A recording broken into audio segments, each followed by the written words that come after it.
5, 4, 3, 2, 1, 0.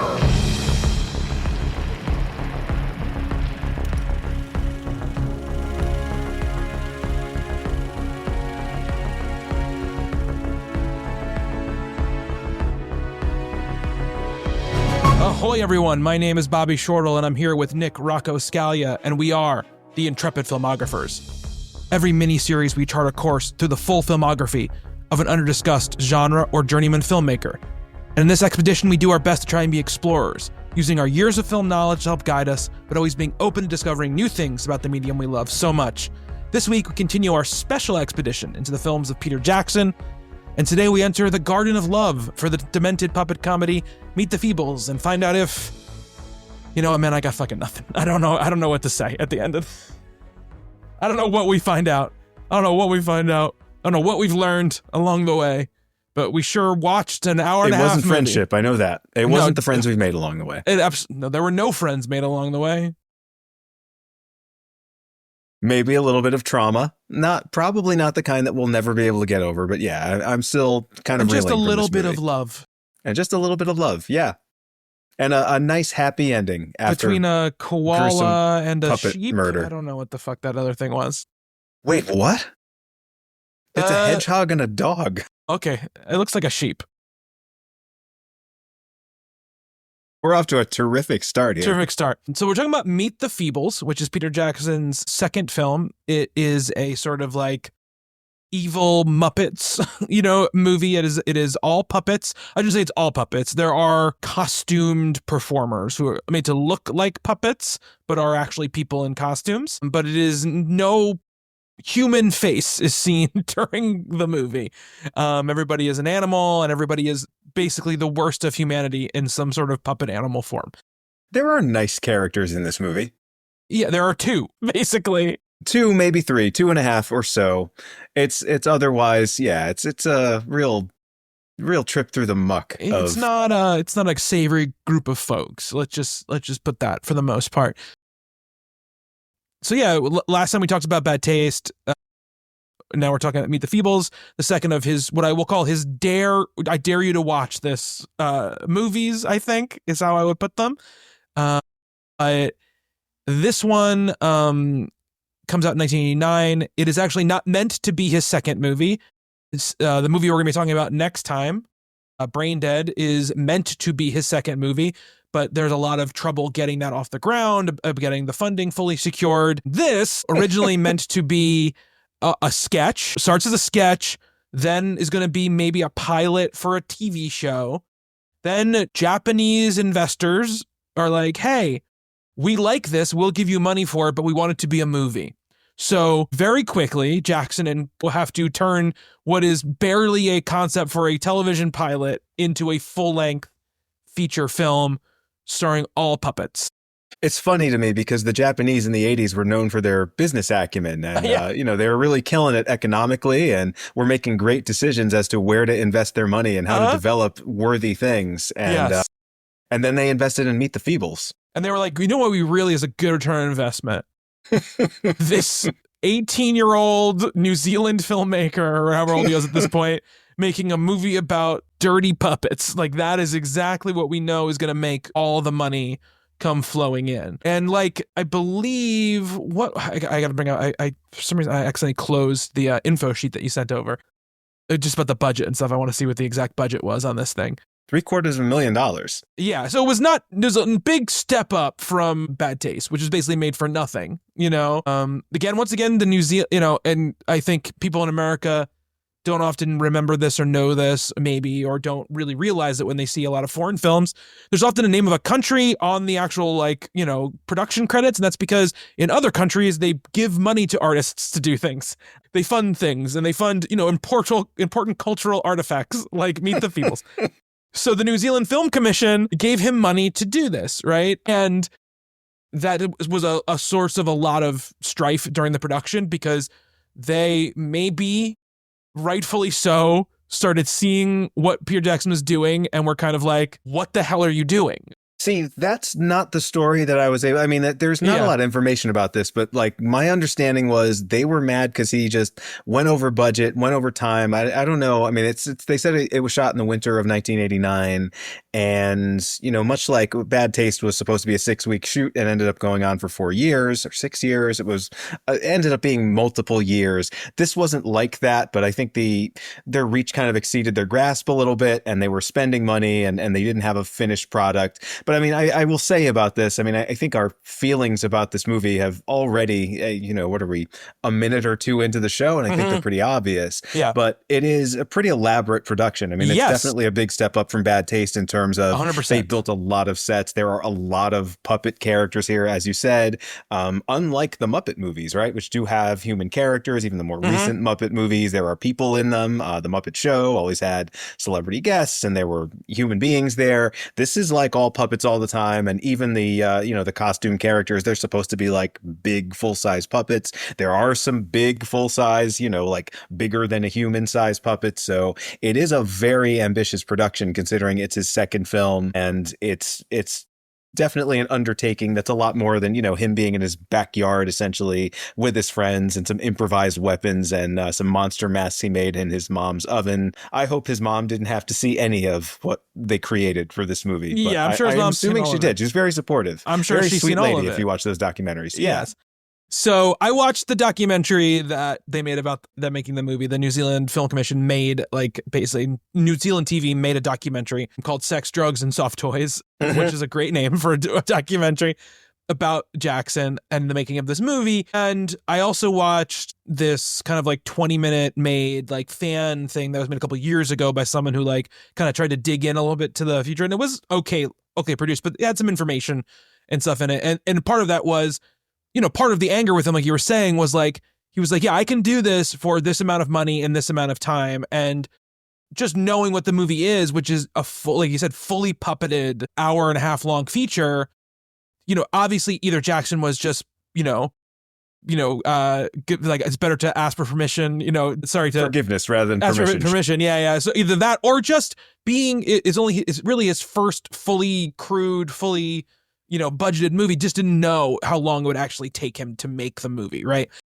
Well, this has a cohesiveness about it. I mean, let's damn it with a little bit of faint praise right here at the beginning. This is a little bit more of a fully fledged feature film than Bad Taste. Absolutely, I mean, Bad Taste lengthwise is, but we were talking about it the last time. I mean, it definitely feels like something that was stitched together. As we were saying, Jackson was kind of just coming up with new action scenes and new ideas, and the script wasn't really written. This had a script. This does kind of juggle some storylines that are all fairly well resolved by the end of it. So this is not a thing where it's like, okay, we can stop shooting at any time and still have a movie. They actually did have to kind of follow through with this one in a way they didn't really with Bad Taste. So yeah, I could see how there would be some frustration there. And as you were saying before, I'm sure they were looking at some of this footage and thinking, how are we going to make money? Like, I think one of the big questions about this movie is, who is the audience for this? Why would you put this out and expect to get a return on your investment here? Yeah. It does. I mean, there's been stuff like this. I think what they were going for,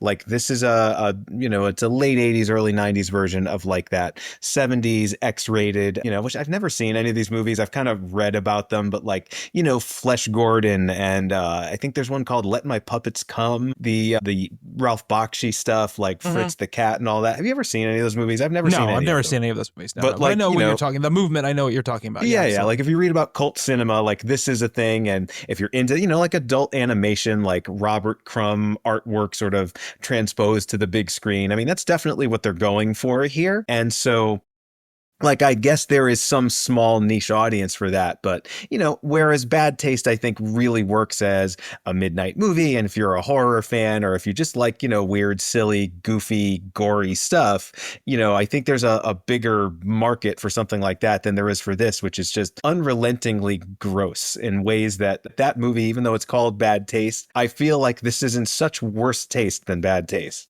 Yes. Well, I mean, I feel like that line or whatever, that promotional tagline or whatever, which was from the director of Bad Taste comes a movie with no taste at all, which I think is a great tagline for this movie, is absolutely true. And if you listen to Jackson, it's so funny because you watch Peter Jackson in this documentary, right? It's 1989. So nice. So cool. Yeah, but also he's got the like the superstar director thing already at however old he is, 21 or whatever, because he's so comfortable in those interviews. He's so comfortable talking to the camera. He's so comfortable explaining his vision. And he says, you know, I'm selfish as a filmmaker because I want to make the kind of movies that I would want to go see. And he goes like, I don't like violence, but I like humor. And I think this is so over the top. It's funny, right? That's what his whole like, you know, angle on it. And I think, you know, regardless of, you know, thoughts on the movie as a whole, which I'll just say, this is a movie that I put in this category, which I call a stomachache movie, which is that I physically feel upset watching it, and not only just because of the grossness, but just because everything about it is off-putting, right? And intentionally so. The camera angles, the lighting, the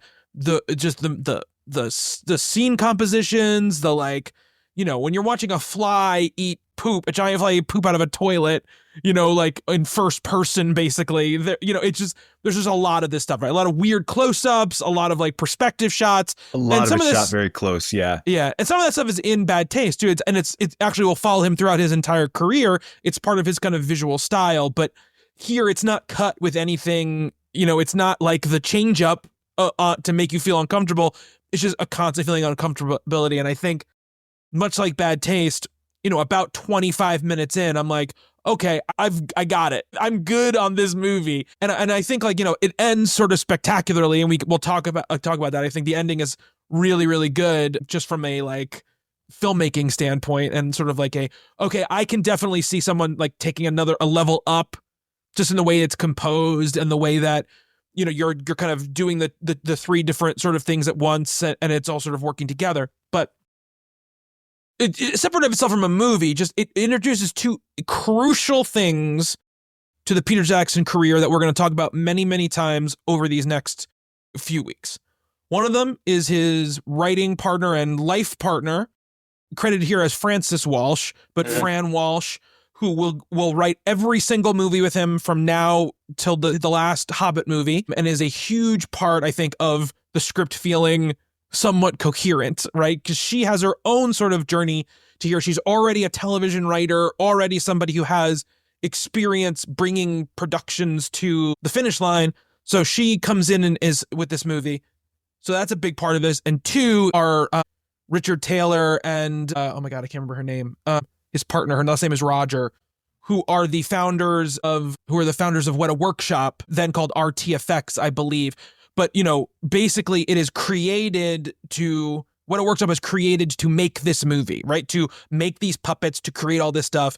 Because the one thing that Jackson has always had, and it starts so early, which is the craziest thing about this, right, is he has always been more than a filmmaker from the beginning, right? By the time you get to Lord of the Rings, he's running like 3 different companies, right, that are all in service of making his movies, and then will go on to help a lot of people make a lot of movies, right? And eventually become their own multi-billion-dollar businesses all on their own. But that all starts here, which I think is a very important aspect of what this movie is to his career. And he actually says that in the documentary, the one about this one, where he started out, he just wanted to be a special effects guy. Like he made movies not to be a storyteller, but to just show off things like his abilities with stop motion and things like that, and model making and mask making and creature design and those kinds of things. And I mean, you have to give this credit. I mean, I'm not going to say it always looks like a $750,000 movie, but there are so many things in this that are just, very bespoke, very handcrafted. You know, where would you get puppets that look this gross unless you actually made them yourself? Yes. And, just the Harry the Rabbit and the pus and that, my God, I can't believe that we have to talk about it. Like, yeah. So you were saying before, sorry, I want to go back to this. Yeah. You called it a stomachache movie. Like, so for a lot of things on the show, I tend to watch films pretty late at night. I have a busy schedule and I'm a night person. And then I find myself like an hour into it and it's like, I want to be a little more fully refreshed to finish this. So I watch a lot of things in 2 sittings, right? Mm-hmm. This one, I was wide awake. I put it on, it was late at night, but I was awake for it. I got about an hour into it. There was about 35 minutes left. And it's like, you know what? I actually can't take any more of this right now. I'm going to watch it in a second sitting, not because I'm tired, but because I need to watch something that's not going to make me want to like claw my eyes out for a little while. So it was unpleasant and it was uncomfortable. And I had a history with this movie, right? Like we were together with my fraternity brothers in college. I had just gotten in at the time, and they knew me as the movie guy, and they were looking for like a midnight movie. And, we had like a get together, and they're like, let's watch some kind of like cult movie or something like that. And I had never seen this before, but it was one of those, I guess probably when I read about like Let My Puppets Come, I had also read about Meet the Feebles, and I was like, I was talking last week about that video store near my house that had all of these movies. Like they had this on VHS like way back in the day. So I was like, I'll bring Meet the Feebles and we'll all watch this and it'll probably be a really great time. They all hated it. And we were all pretty intoxicated. And I remember, I think I claimed to like it more than I actually did because it is creative and it is original. Yeah. And, I even at the time admired that this filmmaker who was like a year or two older than me at the time had made this, fully fledged feature length puppet movie. And then I hadn't really seen it or thought about it since then. And that was a while ago. We're talking early 2000s here. And I remembered very little other than the theme song, which is pretty good, we'll have to talk about the music. This is in a musical. Basically, it has a lot of original songs in it, and I remember the closing scene that you were talking about before. That is kind of a full-on massacre that we get. That the movie kind of builds to this pretty bravura climax. I remembered those two things. I remembered nothing else. And seeing it this time, I was like, I can't believe 19 or whatever year old me liked this at all. Because like. This version of me, just, I couldn't take it. I found it like we've watched some bad movies for this show before and we knew we were going to, right? Like whatever filmmaker you're talking about. I mean, very few have a perfect track record and, everyone makes mistakes. Everyone makes missteps. And this might not actually be a bad movie, but this was my least favorite thing that we've watched on this show, like by leaps and bounds. Like if I had to sit down and watch Aeon Flux again or Live by Night again or something like that, I would do that in a second before I put on Meet the Feebles again. Like I could not wait for this to be over. Well, at least those movies didn't make me want to unzip my own skin and hide somewhere from it. Like, and again, like you're saying, it's just not a movie that like my taste can absorb in any sort of way. I can appreciate, like you said, there is some really impressive technical work here. And that's kind of what I tried to focus on, because honestly, we were, when we were texting yesterday or whatever about, will this be a full episode or whatever? Because we're debating like, what should we do? Like if we only have 30 minutes of stuff to talk about for an episode, should we like combine it with the last episode or whatever it might be? Just really trying to figure out, because we never had something like this before, that we've never worked on a film like here, not even just the disgusting nature of it, just like, I think I mentioned this last week, where they're like really true starter films, right? Films that are really not mainstream or not mainstream sort of written and produced in any sort of way, right?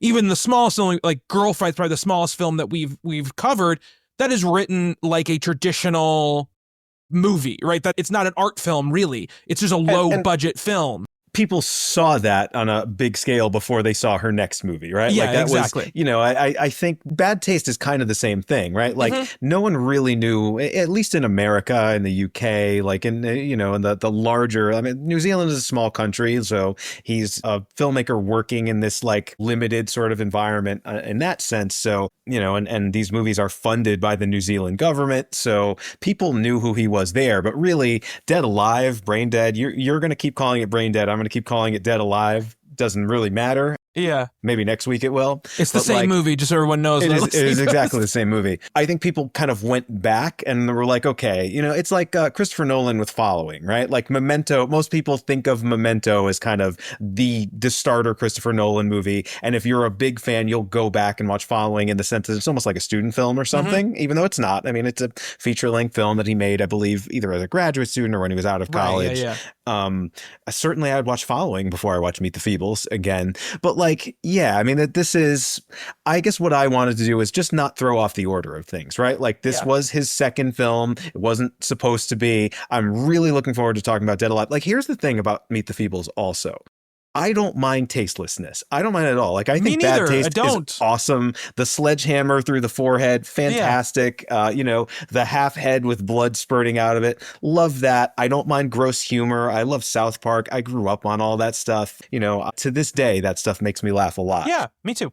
But this movie is just not fun in the way that you would want it to be, right? No. Like it is so unrelentingly grim and gross and just mean-spirited. Yeah.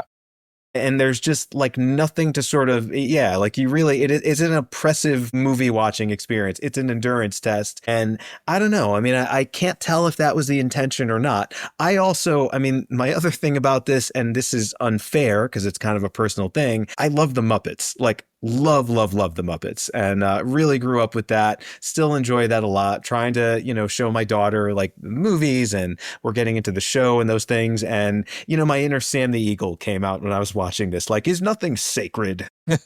Because this movie is like, I guess Peter Jackson must have loved the Muppets too. He does like, love the Muppets. Why would you make this any other way? But like, the Feebles are now canon in the Muppet universe, by the way. Yeah. Which was another depressing thing I learned, because I didn't watch that Disney Plus Muppet show, and I learned that this was referenced there. Yeah, it was.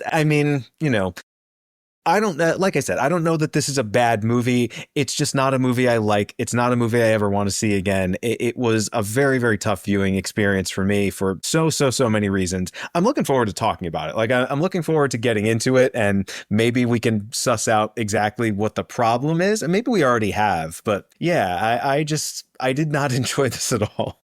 We have diagnosed, quote unquote, the problem. It's just like, sometimes you meet somebody and they're perfectly fine person, but they just rub you the wrong way. And that's exactly what this is. It's just, I don't ever want to meet the human being equivalent of what Meet the Feebles it would be is. terrible. It would be terrible. But if people don't know, right, Meet the Feebles, and I think you can kind of guess by the way we've been talking about it. It's about a group of puppets.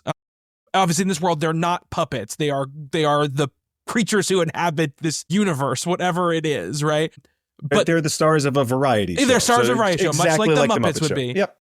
They have a star named Heidi. She's a hippo, and she's like the moneymaker of the whole gang or whatever. But there's a whole cadre of performers.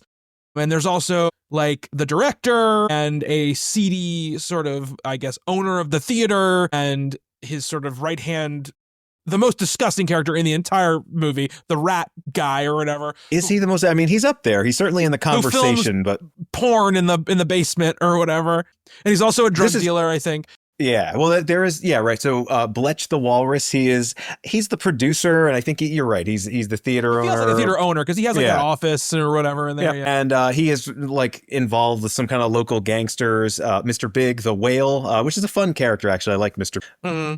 It was a thing I wasn't really expecting, and something I definitely didn't remember. Again, my memories of this were, I don't know if I even remembered it the next day after I saw it. I was not in the most sober state of mind when I saw it the first time. But yeah, it's all just seedy stuff, right? Like it's this theatrical production that is also, a front for a drug running business. They're shooting like S&M pornos down the basement. Mm-hmm. Like every time you're like, okay, this is pretty gross, but like I've seen stuff like this before. And then I will give it credit for this also. It always takes you to that next level down into the muck. And I think that really the apotheosis of that is that scene you were talking about with the fly reporter guy. He's like a tabloid reporter who hangs out at the theater, eats shit several times graphically on screen, maybe an homage to John Waters. Probably not, though. I think even John Waters would be like, no, this is fucking tasteless. Yeah. That is the same scene where we learn that, or we assume that the Kermit the Frog surrogate, which is Harry the rabbit, he seems to have contracted some horrible STD and is like spurting pus everywhere from open sores all over his skin. And that was the moment where I was like, okay, I can't take any more of this. This like, how much farther than this can you go? And that, I think that's maybe the bottom of the well, but it's not like it gets too much better from there either. No. And and obviously this movie deals with a lot of, again, it has no taste, right, in what it's kind of going for. So it is dealing with like, drug induced rape. It's dealing with I'm pretty sure they're kind of doing that. He has like AIDS, I think, is really what they're trying to say. Like, you have the big one, whatever. Yeah, they don't come out and say it, but yes. Turns out it's just a bad case of bunny pox. Bunny pox, just a bad case. I hope I never get bunny pox. The doctor made an oopsie, is what he says when he calls him back. Yeah. It's dealing with, ageism and body shaming and all these kind of things. And there's no real, right? Obviously, the movie is just nasty from beginning to end. All these characters are nasty, except for maybe 2 or 3 of them, right? So, there isn't really a perspective for the viewer to sort of like grab onto as far as like, if the filmmaker is satirizing these elements, I don't know it because there's no break in the veneer to really look into it. I mean? I disagree with that. I think it is. It's like the nastiest showbiz satire I think I've ever seen. Absolutely, it's a nasty right? showbiz satire. I mean, it's amazing that Peter Jackson became this like Oscar-winning filmmaker and is hobnobbing with like the people that he did and like became a part of like big budget Hollywood, A-list world, when this movie is just like celebrities are terrible people, the audience is terrible, like everything about the entertainment business is just great. Yeah, absolutely. I mean, that is that if there is a thesis to Meet the Feebles, it's that like this thing that we are so invested in and we love, celebrities and entertainment, musicals, variety shows. It's all just the worst characters in the world, with no redeeming qualities. Like that is who is running it. That is who is the creative talent. And, what self-loathing maybe is a way that I would describe it, which he wasn't part of that world yet. And that's why I don't think it's self-loathing. I think it's just like 21-year-old being a shit. I think that's really what it is. Yeah. But I think, I don't mean obviously it is a satire of show business, 100%. There's no doubt about that. But some of these other like kind of like elements, these like, the AIDS element, the rape element, all of this kind of stuff. It's like, again, it's one of these things where when you talk about not having taste, and I think, I would guarantee you even Jackson, 60-year-old Jackson now would look back and go, there are a couple things in there I probably would not do now. But I think he seems cool with it, which is weird. I think he's cool with it because I think he's the kind of guy who's like, look, this is part of like my like kind of journey as a filmmaker, like I did this. I could see that with bad taste, right? Like, we were just messing around and exploding heads and blowing up sheep and stuff. And like, this feels more, I don't know. I would not. I also think I think there's a little bit of anger going on here because like we were saying, this wasn't supposed to be the movie he was making. He knew the movie he wanted to make next, right? He knew, which is also gross. Very gross. I am sure whatever the initial draft of the script was that he was trying to get funding for Dead Alive. I mean, that movie pushes some boundaries. There's some taboo stuff in there, and that's what kind of made it. I mean, I remember going to that video store, and it was like an event release when. I mean, when that Dead lawnmower Alive sequence is gonna be fun to talk about when we. It's incredible. It's incredible. The climax of that movie is horrific. It's man versus colon.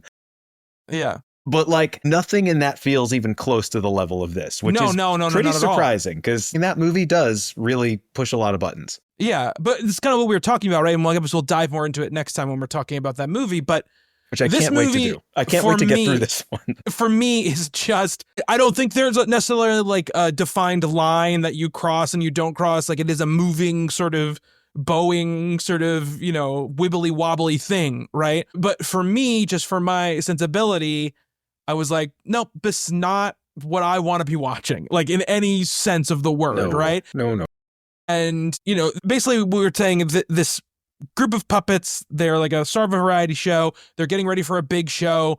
There are people auditioning. There are new people showing up.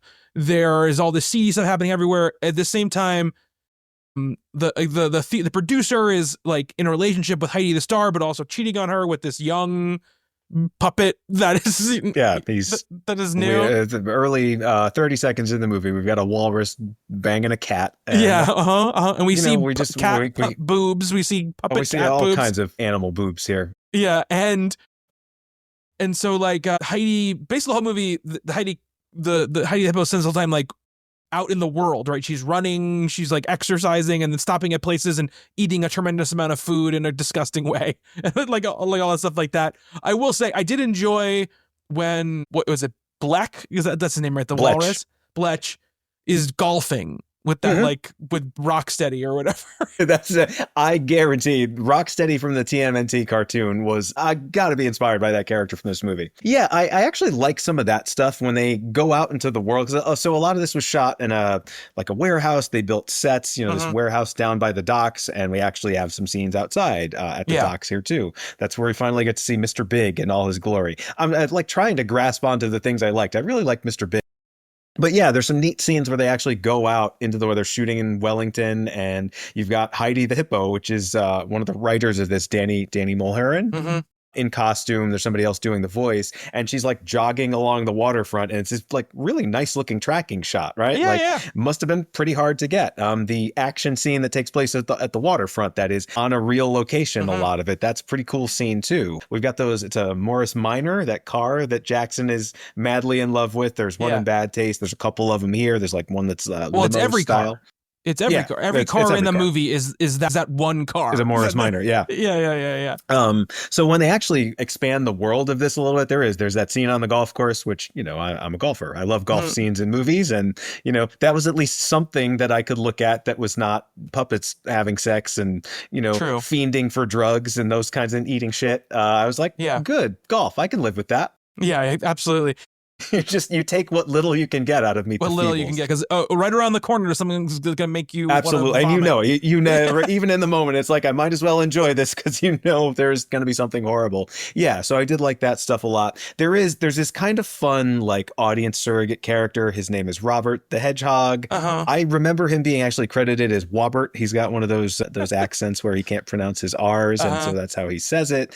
This character is very cute. There's most of the puppets are hideous and grotesque and disgusting. There are a few that are like conventionally adorable, and for the most part, they pretty much treat them with a little bit more respect than the others. He is meant to be kind of us, seeing this world. He's this starry-eyed kid who comes to the world of the Feebles. He's like Walter in the new Muppet movie, the James Bobin one, where he's been a fan of the Feebles. He wants to be part of the chorus. He gets a job. He's in love with this.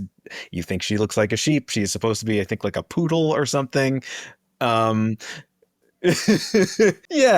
So this character is, as close to a protagonist, I guess, as we get, or at least an audience surrogate sort of character. He does have a little bit of an arc where she does kind of return his affections, but then he thinks she's sleeping with everybody else in the cast because everybody else seems to be doing that. So she was just given a date rape drug. That's what happened to her. Because that happens in this movie. Yeah. But Trevor the Rat is Trevor the Rat. Yes. Because he wants her to be part of the they need a new actress for the porno movies. So again, all the stuff we're saying, if you think that sounds really out of line and gross, you are correct. And that's how I felt the whole time I was watching it. And we'll never be able to do it justice.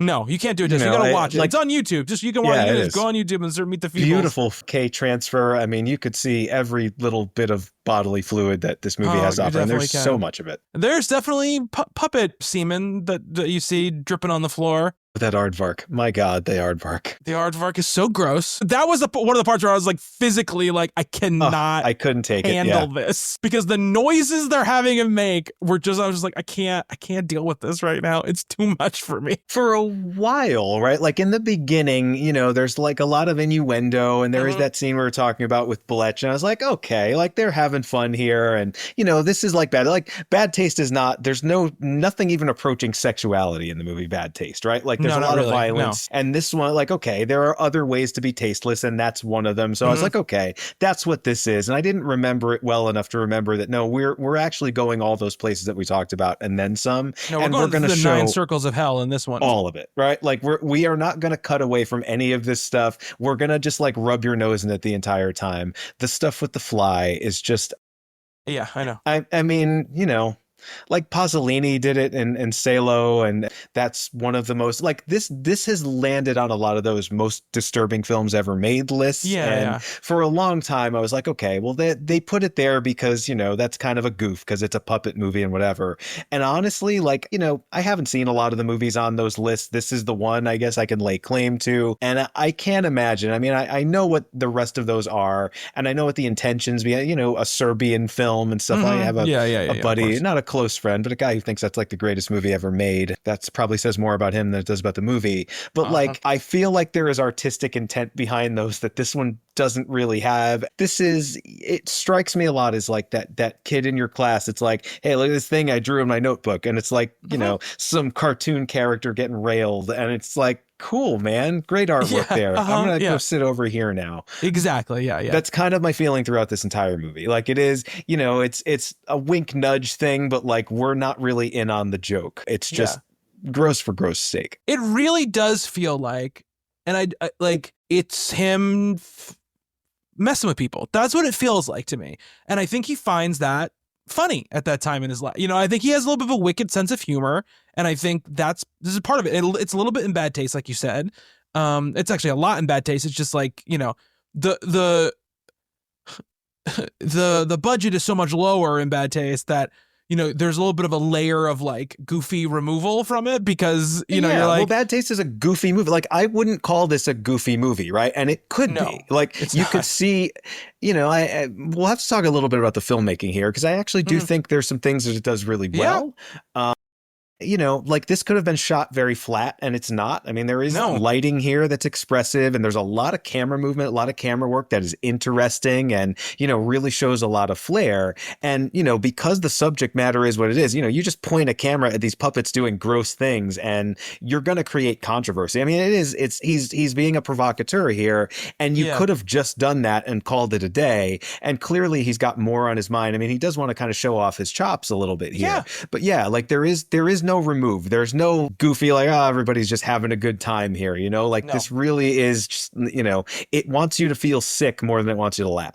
Nobody's having a good time. Nobody's having a good time. Like, no, I'm not saying the people making it. I'm saying the characters in the movie. No one's having a good time. No, of course not. But I mean, I suppose there is a person who could really get a laugh out of this. This movie has good reviews. People like this movie. Again, that's what I'm saying. 70-something on Rotten Tomatoes. There are some legitimate good critics who think this is a good movie, and fine. Yeah. No. This isn't about that. It's just not for me. But you're absolutely right. The filmmaking is good. And I mean, you start with you're already starting with a very high difficulty level starting point, right? Which is there are like, I don't know, there's something like, I think there's like 70 puppets in this movie or something, fully articulated puppets. Well, some of them. For the most part. But I mean, it's also like, that's a lot to do. It's a lot to do on a budget, even the budget that's $750,000, because that requires a lot of time more than anything else. You have to really, every motion of every puppet is not as simple as telling a person to reach for a cup and drink it, right? There's like 3 people who have to make that puppet do that thing usually, you know? So, and there's some pretty elaborate Muppet Show style, like production numbers here. Like we see it's like a Roman courtyard thing, like it's a costume, musical piece there. And they've got a pretty big set. They've got like the costume characters and they're interacting with the puppet characters. I mean, it is pretty impressive for what it is, particularly on a budget. Like some of this, that scene, for example, if you just saw that, you'd be like, oh, this kind of does look a lot like the Muppet Show. Like at its best, you know, I mean, one of those like Muppet Show set pieces that they would do. So, I mean, he's clearly a very talented guy already. And I'm glad he got this out of his system, I guess. So and like you said, we talked about this in Bad Taste as well. He has style as a filmmaker and nothing is going to stop him from expressing that style. Like he just, no matter what, whether it's a low budget movie he made over 4 years, basically in his backyard, or it's this thing, right? There is just compositions and lighting, and he really likes and I think embraces sort of like that hammer horror, like, you know, kind of extreme lighting, extreme camera angle, saturated color stuff. Lots of very like, you know, almost noirish, you know, lighting with like lots of silhouettes and lots of like there's just light on their eyes, you know, and nothing else, and you know, all of this other kind of stuff, which I think he just has that in him, you know, and I think you'll see that continue throughout his whole career. But it's crazy to see it, like you said, here executed with these puppets, right? And like you said, there's a visual interest just from the subjects. You could just go like, no, we're just going to shoot them. And I'll just do like a close-up, and some coverage, and it'll look great because, like, look at these things. Yeah. You know, and he doesn't it's actually shot better than actual Muppet movies at times. Absolutely, yes. And I love those movies.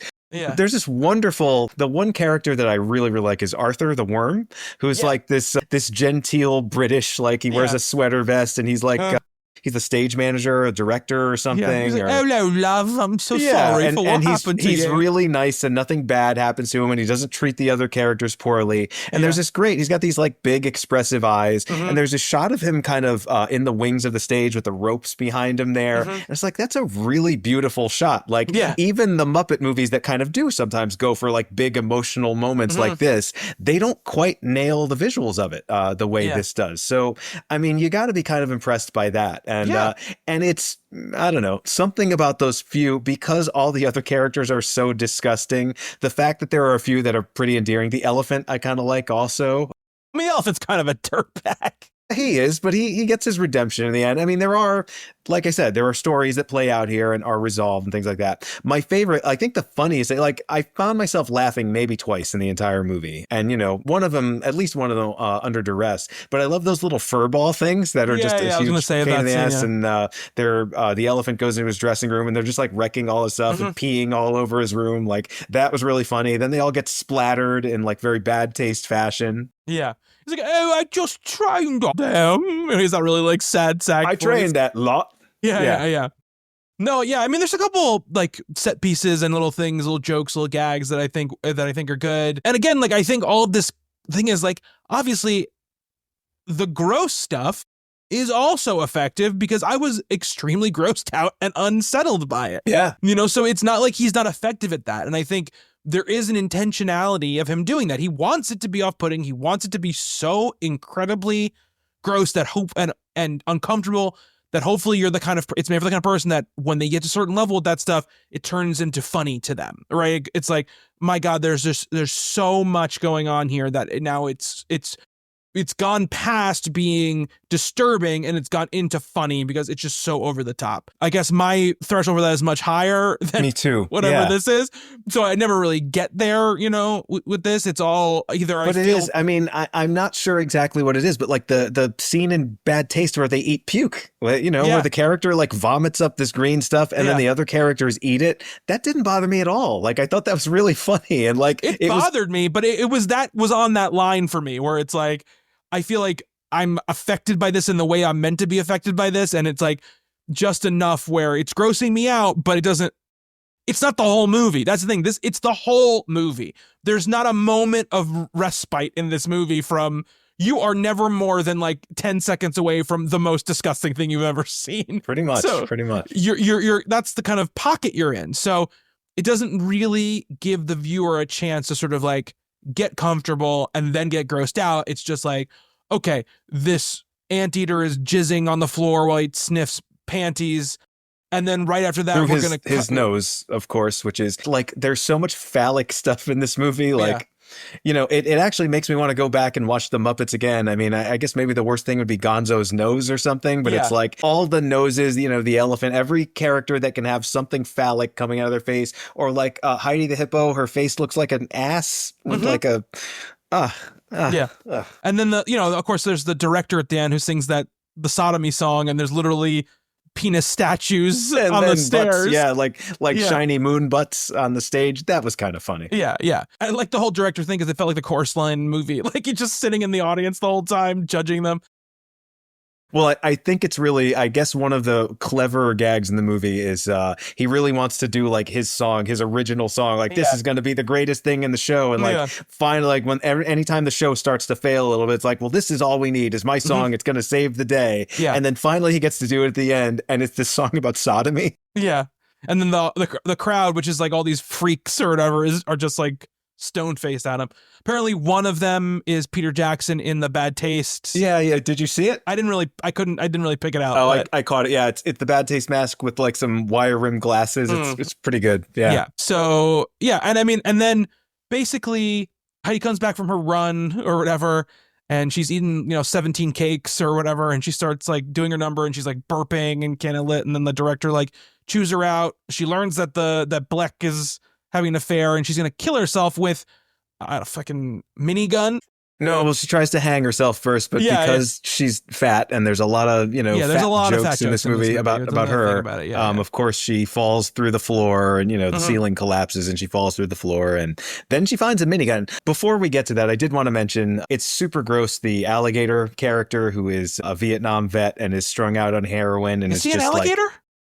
He's a lizard or something. I thought he was like a frog because it's called Frog of War. Okay, yeah, that was the original title. Well, there's the other frog. There's the Rastafarian frog. I liked him too.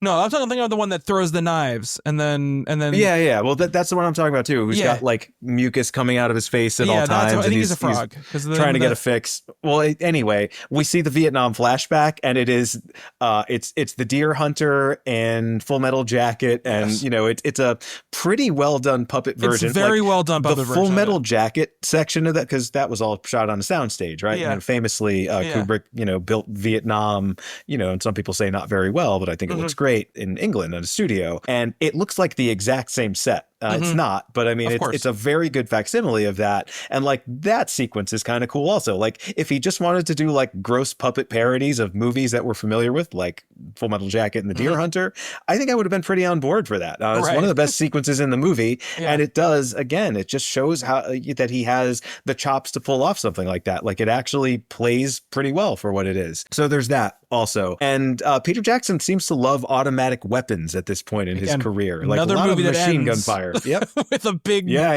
gun. Better looking gun in this one too. For sure. Just shell casings flying out all over the place. But I wanted to mention the Vietnam scene because I thought it was pretty great. No, that was good. I'm glad you brought that up because I meant to mention that as well. Those were very well made, directed, constructed scenes. Also, it's one of those little things where it's like, this is not even one of the grossest things in the movie because they actually don't show anything. But when he's throwing the knives at the woman on the thing, and you know what's going to happen because he's so shaky. And I was so uncomfortable with how shaky he was. And my mind, I'm like, it's a puppet. Why do you feel worried about what's happening? So I don't know if that's a testament to his filmmaking or not, but I definitely felt that during that sequence. Yeah, I couldn't take the bunny. I couldn't take the bunny with the STD. It was just too much for me. It was too much. It was bad enough. So we meet that character in the beginning. He's in the opening production number. The Meet the Muppets, Meet the Feebles thing that they do. And then we see him like having a three-way with two other rabbits, which, that's what rabbits do. So fine. Yeah. That's a pretty good joke, actually. Yeah. I didn't want to see as much of it as I got to. I could have dealt without the dialogue in that sequence. But, that's sort of funny. That's sort of clever. But yeah, as he sort of starts to deteriorate, with AIDS or syphilis or whatever it is, boy, is that gross. And it's just, I don't know. That was more than I could take. I think that was, as I said, that scene coupled with, and it's got to be by design, with the fly eating out of the toilet. I was like, where else can I go from here? I was like, I can't deal with this. So she comes back. She's going to kill herself, Heidi. And the cat, who is now sleeping with Black or whatever, comes in and is like, no, I won't bother you. And then Heidi goes crazy and just kills like everyone except for our two nice little boys or whatever, and the poodle. And I think it's a really well designed scene, right? Because we've got like I think it's the sodomy song going, right? And then, so that's like the soundtrack for what we're seeing backstage, which is her killing all these puppets. But we're not, so the gunfire like drops out for a little while, and it's just like, we're not hearing the gunfire, we're just seeing it, and we're hearing this song in the background and stuff like that. It's a very Broadway, the music it's like a show tune. Yeah, it's a very much a show tune, but it feels, something you'd see in like, a tactic they use in like a very modern action movie, right? It's like an opera scene in a Mission Impossible movie, you know what I mean? But it's like, it's this insane puppet thing that's happening. I mean, it's a pretty well designed action sequence. It has, I think, a good ending, right, where we get like, we learn the little guy saves his love, right, from being killed, and then he swoops in very daring do kind of way. Wobbert kind of comes into his own there. Yeah, and then make sure that that Trevor the Rat gets it because he's responsible for deflowering his lady love, and then. I did like at the end when he was like, the stage manager, what's his name? The little worm guy. Arthur. Arthur is like, I'm sorry, I had to turn you in. And then he plays the song for her and she sings that last song, The Garden of Love or whatever. And then we get an Animal House style, a freeze frame ending of all the characters and where they are. And I was like, man, if the whole movie was like as sort of weird as the last 20 minutes, I probably would have been much more on board for the rest of the movie because it was like the right amount of weird for me, where I was like, this is kind of funny. It's also kind of interesting. You know, it's kind of weirdly art-y because it finishes strong. Yeah. You know, and it's like the opposite of Bad Taste where, you know, I think you and I both in a Bad Taste, we're like, okay, just get the movie over with at this point. There's too much of this at this point.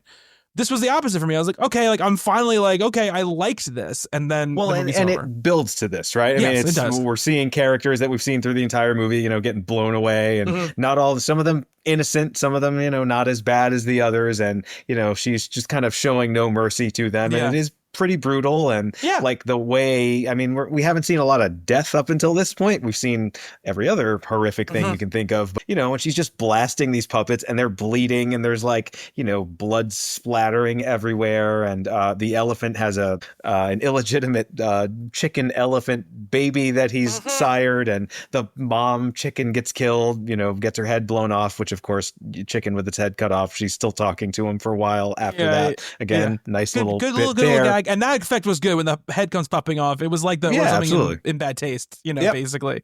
And, you know, he gets his sort of redemptive arc there too. I mean, there's a lot going on here, and the film definitely has built to that. Like, unlike Bad Taste, which is just like, this thing happens and then this thing happens and then now the house can fly, right? Like this is all, it's been kind of set up the entire time. You really are looking forward to Bletch kind of getting what's coming to him, and Trevor, that horrible rat, getting what's coming to him. And, you know, this redemptive moment for Heidi the hippo, which she takes out there's a lot of collateral damage there. You know, she kills a lot of her friends for no good reason, but, you know, it is like her psychological break is a story arc that this follows and completes. And, you know, then it's a very Taxi Driver thing where she gets a happy ending. Yeah, she does get a happy ending. She has a new identity and she's working at a grocery store. Yeah. Or whatever. Oh, yeah, I forgot about the baby thing with the elephant. The first scene where after all that stuff happens with the little roly-poly things or whatever, and she comes in, it's one of those scenes, like it's like a stomachache scene. Like, she's so shrill. And like the scene is so weirdly shot. And that's the thing too. I know it's got to be intentional. But so many of the shot compositions are so off-putting as well.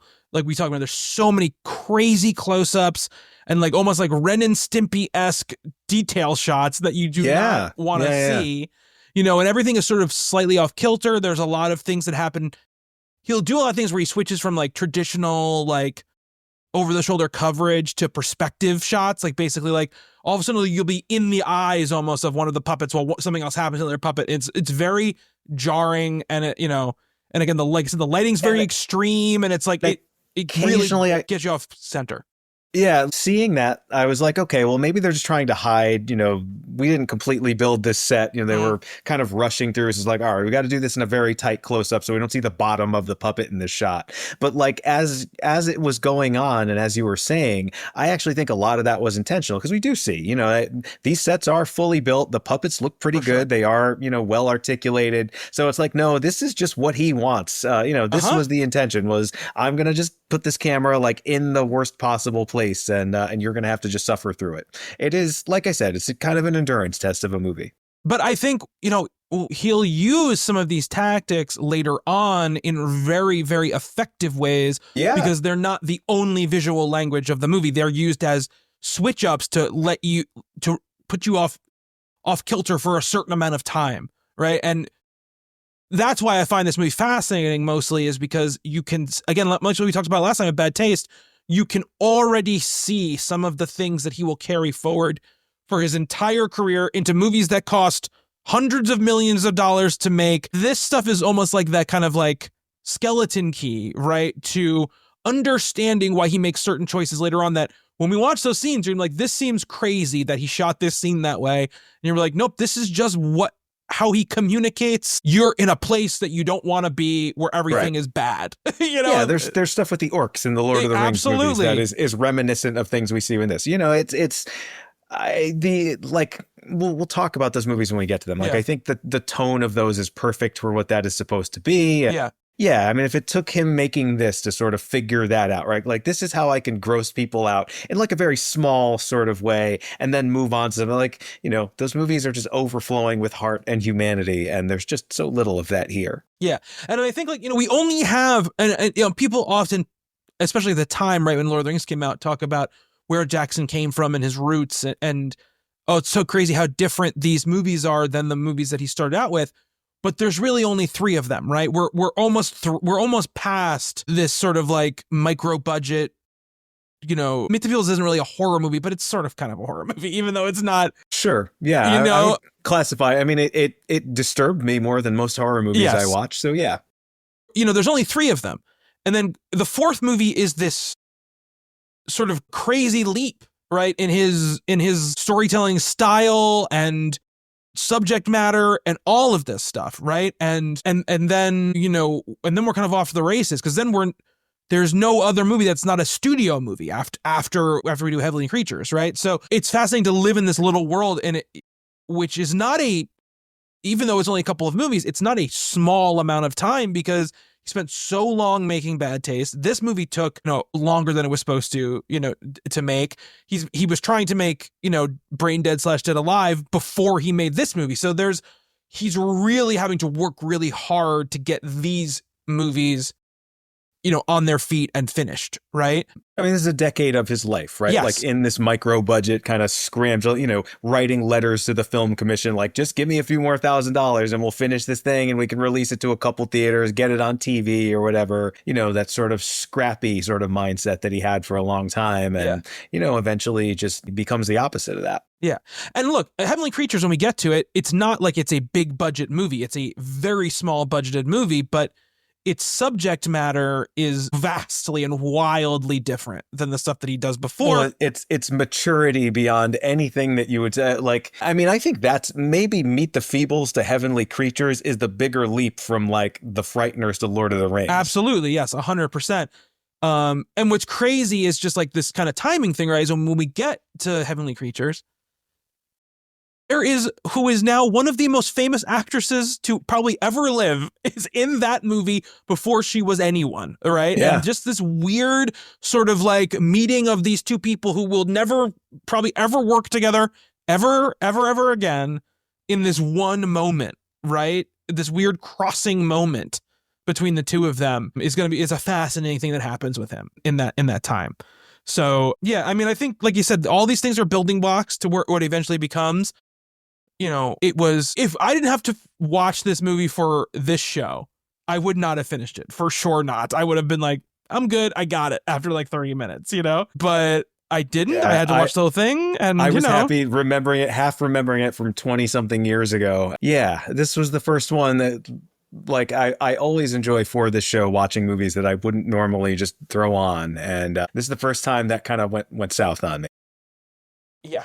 It's funny. This is the movie that you'd already seen too, which is what's the funny part of it. We're now entering territory where I've seen all of them. So, okay, yeah, I think I've seen all the rest of them. Yeah, this movie made me dislike Peter Jackson a little bit, and it made me dislike the younger version of myself that kind of liked this movie back in the day a little bit. And I know Peter Jackson's going to redeem himself, but like, I don't know. I'm not proud of every choice that I made during that time. No, of course not. I feel like he should be a little more contrite about what he did during that. No, I just feel like he thinks like it's part of his career, man. He did it. That's who he was when he made it, and he made it. And like you said, it has its fans, right? It's not a movie that doesn't have its fans. You put a couple of like reviews in the info sheet. Of course, Janet Maslin did not like it, which is not a shock, right? But she is destined to stand as an unfortunate footnote in Mr. Jackson's career. I bring this up only to say, there was a time people get on critics now and they're like, I kind of didn't like this movie. And they're like, this guy doesn't know what he's talking about. Mm-hmm. Critics used to be fucking mean to movies, and we were better for it. I will say that right now. Agreed. Someone like Janet Maslin especially would be like, listen to me, you piece of shit. You wasted my time with this movie, basically, in a very, well-educated, well-written way. Sure, Pauline Kael would do that. Pauline Roger Kael Ebert would do that. Oh my God. Yeah. Pauline Kael was like, when Raiders of the Lost Ark came out, was like, what is this drivel? So like there's but this used to exist more than it definitely exists now. There are people who liked it, obviously. And again, a lot of these reviews, though, right, are coming way, way after the fact, right? These are not contemporary reviews of the movie because nobody saw it when it came out. It was a festival movie. It was released very slowly. I don't think, what was it, like 5 years? It was like 5 or 6 years, right, after it released everywhere else. It came out. It didn't come to the United States for like 5 or 6 years. Yeah, after he had kind of become, at least a cult filmmaker with things like Dead Alive and Heavenly Creatures, and his name was seen on video store shelves. Yeah, it's wild to me. Like, New Zealand national television made a documentary about this movie, like essentially promoting this movie. Like, hey, this is our local guy, and he's making this silly puppet movie, and you all should go see it. Like, I think that was what was really fascinating about that documentary. Like, I didn't learn a lot about the movie from it. I kind of wanted to. Like, yeah, me too. I would have been more interested in some of the behind the scenes stuff because there is, like just some of the footage they showed and the pictures, it really looks like Industrial Light and Magic back in the day. Like, we were seeing the beginnings of Weta Workshop here. The one of the S&M porno characters is supposedly, like, his name was Weta or something. Weta is like a bug, is a giant bug. But that the thing that's whipping the cow in that scene is that type of bug. So, I know. Yeah. I'm just saying. No, all right. Well, anyway, so like even the name of that comes from this. So like I kind of would have been more interested. It's certainly more interested in that than in the movie. Just the craftsmanship here and all of that talent sort of coming together here that would then go. I mean, Dead Alive, which we'll talk about next time around, is a pretty elaborate movie special effects wise. I mean, even beyond this, I mean, there are some pretty epic scenes of zombie slaughter in that movie that you would need that team. It's not like one person. He was never a one-man shop, and there was kind of the beginning of this really incredible creative partnership that he didn't leave those people behind either. Like that became the engine, like the driving force behind one of the biggest and greatest special effects movies of all time. I mean, and that was a big part of him being able to sell making that movie, which was that I've got these people I've worked with all these years. Look at the stuff they're able to do. Like, we're going to be able to make this for a certain amount of money that if you were taking this to like ILM or something like that, it would be crazy more expensive, right? To do this. I mean, I will say Richard Taylor, Tanya is her first name. Enough cannot be said, and we'll talk about them more as we go through this whole process with him, about these two people and the team they would put together, because it's a huge part of the Peter Jackson story. This sort of homegrown effects team that would like become Weta Workshop and then Weta Digital, and would basically they would do all of the effects for, like you said, the 3 of the biggest movies ever made in this little company that they founded in New Zealand. Start somewhere, And the time when they get they decided to do Lord of the Rings, they're still not a big shop, right? They're a little shop. They basically are created to make Peter Jackson movies, and that is basically all that they do. So it's pretty crazy, and I think he's just one of those guys, like it's like a Spielberg situation like we talked about last time, who they have an idea of the type of thing they want to make, and they basically create it around themselves, right? They go, George Lucas is the same way, right? He's like, I want to make this thing.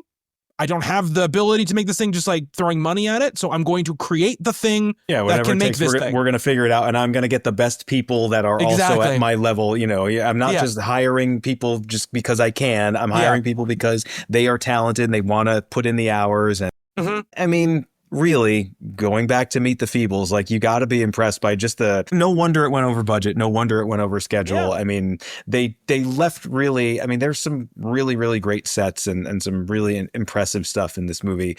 I never want to see any of it again, but I was able to kind of take a step back and just, admire the craftsmanship. That sequence, the Mr. Big thing where they drive the car into the belly of the whale. That's a great, very cool, it's almost like a Sid and Marty Krofft kind of thing, like absolutely, Puff and Stuff sort of sequence there. Yeah. And mostly shot, like on a real location. I mean, you do see a lot of prototypical stuff there. I mean, there's a real tactile thing that Peter Jackson movies have that I think we're already, even in Bad Taste, we saw a lot of that as well. And even as they moved further and further into the CGI world, which we're going to talk about because he ended up making those Hobbit movies, which were mostly digital, most of the journey there is this sense of like, no, we got to be able to feel this stuff, like there has to be this sense of weight and the sense of, King Kong's fur has to like really sort of move and feel like something you could reach out and touch. And and I've always liked that about him. Maybe not so much here, with Harry the Rabbit and his oozing sores, but there is a connection to be made between those two things. 100%, there's a direct connection between those two things. I will say one more thing he says in that documentary is he goes, "Oh, one of my favorite Alfred Hitchcock quotes is it's something about like I don't make slices of cake. I don't make pieces of art. I make pieces of cake," or whatever he says, right? He's like, and that's what I'm doing with this movie. I'm making a piece of cake, and I'm like, you are not making a piece of cake unless that cake has razor blades in it. Yeah, you are really, and that's why I'm saying why he's got it. When at this age, he's got the showmanship selling part of it already down at this point. Sure, dropping Hitchcock quotes. Yeah, and just selling this movie TV like reporter. Yeah. This movie is going to go down smooth like a piece of cake. It's delicious like a piece of cake. I'm like, man, no wonder. Was that a reference to the gross cake eating scene with Heidi the hippo? Yeah, maybe something to take away as well. I mean, I think that's it, though. I think that's Meet the Feebles. Hey, we got a whole episode out of it. We got a whole episode out of it. I'm impressed. It took me 3 sittings to watch it in total. Wow. I really, after the second sitting where I was probably like an hour and 10 minutes into it at that point or something like that. Probably like 20, 25 minutes left of it when I finished my second sitting. I really was like, man, I do not even want to talk about this movie. Like, that's how I felt at that moment. I was like, I don't know what I'm going to say about it other than every moment of it made me want to run away from my television. But it was a especially weird experience for me because this was a long weekend, and I started it out watching Follow That Bird with my wife and my daughter, and I loved that movie when I was little, and she really loved it too. It's an adorable, very Muppet movie-esque Sesame Street movie, and I was thinking a lot of the same things, like, oh, the sets in this are really cool, and like they do some fun kind of action chase sequences in that, and then I was like, oh man, but then I got to watch Meet the Feebles, and I know it was going to be a step down in taste and adorability from there. I just didn't realize how bad, like, it was so much. Usually you see something, I thought I was going to have this experience, right? You see something as a young person and it shocks you, and you're like, you see it 20 years later and it's like, oh, that wasn't so bad. And I think I overhyped it. Yeah. It was so the opposite this time. I was like, oh my God, like, how did I show this to people? Like, I actually wanted to like send out a mass email to everyone that was at that gathering that I was at when I showed this movie. Like, sorry guys, mea culpa from 20 something years later. I wish we had picked a different movie. You're doing like the George, that episode of Seinfeld where the guy who's alcoholic is going around giving the apologies.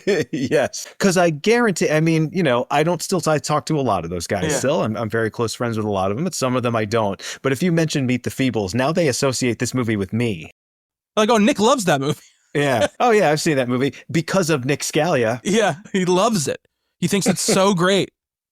It fits his taste perfectly. That's how they feel about it. Well, for me, it was like I've watched this on YouTube, just like I watched Pet Taste on YouTube. And, and my son, he just sees it like on the YouTube, like, resume watching like part. Because I watch it on TV, I watch it on my TV on YouTube. And he's like, Daddy, what's Meet the Feebles? And I was like, something you can never watch. I was like, he's like, but it's puppets. And I was like, I know you can never watch it. And he goes, why can't I watch it? He's 7 now. So me just saying he can't watch it is not enough for him. Mystique about it. Yeah. Yeah. It's also not enough for him. He wants to know why. Sure. And so I explained, I was like, cause it's really gross. I was like, it's really gory.